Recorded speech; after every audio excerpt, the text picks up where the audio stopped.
Halo, perkenalkan saya Afni Ika Ifyanti, mahasiswi PPG Prajabatan Pendidikan Matematika dari Universitas Pancasakti Tegal.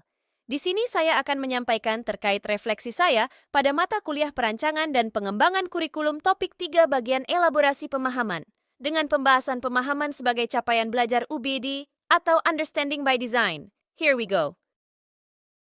Pembahasan yang pertama adalah pengertian dari prinsip UBD. Understanding by Design UBD merupakan desain pembelajaran yang bertujuan untuk membentuk pemahaman yang meliputi 6 aspek, yaitu menjelaskan, interpretasi, aplikasi, perspektif, empati, dan pengetahuan diri. Pemahaman yang saya miliki sebelumnya tentang 6 aspek pemahaman yang dibentuk dalam UBD, sejalan dengan paparan dari kelompok lain dan jurnal yang saya baca, di mana 6 aspek ini meliputi kemampuan menjelaskan, interpretasi, aplikasi, perspektif, empati, dan pengetahuan diri. Berikut beberapa contoh indikator dari 6 aspek. Yang pertama adalah kemampuan menjelaskan. Indikatornya, yaitu yang pertama, peserta didik mampu menyampaikan pemahaman melalui generalisasi atau prinsip. Yang kedua, memberikan fenomena, fakta, dan data yang dibenarkan dan sistematis. Yang ketiga, membuat koneksi yang mendalam dan memberikan contoh atau ilustrasi yang menerangi. Kemampuan yang kedua adalah kemampuan interpretasi atau menafsirkan. Indikatornya yaitu, yang pertama, peserta didik mampu memberikan dimensi historis atau pribadi yang terbuka untuk ide dan peristiwa.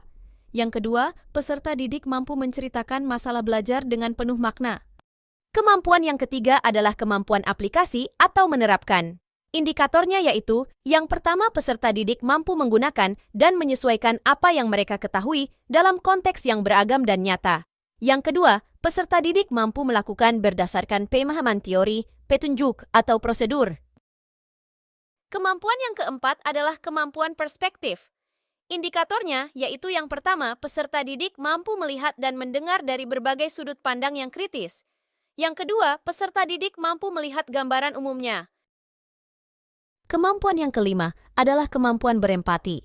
Indikatornya yaitu, yang pertama, peserta didik mampu menemukan nilai dalam diri orang lain. Yang kedua, persepsi secara sensitif berdasarkan pengalaman langsung sebelumnya. Kemampuan yang terakhir adalah pengetahuan diri. Indikatornya yaitu, yang pertama, peserta didik menunjukkan kesadaran metakognitif. Yang kedua, peserta didik mampu membentuk dan menghambat pemahaman kira sendiri. Yang ketiga, menyadari apa yang tidak bisa mengerti. Dan yang terakhir, merenungkan arti pembelajaran dan pengalaman. Referensi yang saya gunakan adalah sebuah artikel volume 6 nomor 2 dari Gloria et al. Yang diterbitkan di Semarang pada tahun 2018 dengan judul Kontribusi Asesmen Formatif dalam Tahapan Understanding by Design terhadap Pemahaman Mahasiswa Calon Guru Biologi.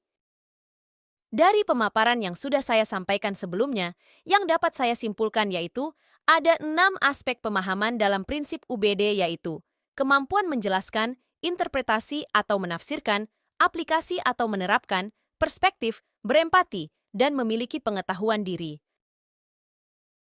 Cukup sekian yang dapat saya sampaikan. Semoga cerita dan informasi yang saya sampaikan dapat bermanfaat untuk kita semua.